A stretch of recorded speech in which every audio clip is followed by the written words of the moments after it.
President Trump and his allies have renewed their calls to fire the parliamentarian and pass the SAVE Act. You've been very clear as to why the SAVE Act doesn't have the votes to pass and why firing the parliamentarian would create problems here.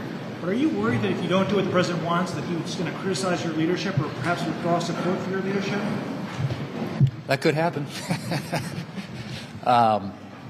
Look, and it's a well-known fact around here.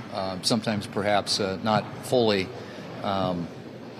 grasped around the country, but anybody who follows this process closely knows that we don't have the votes.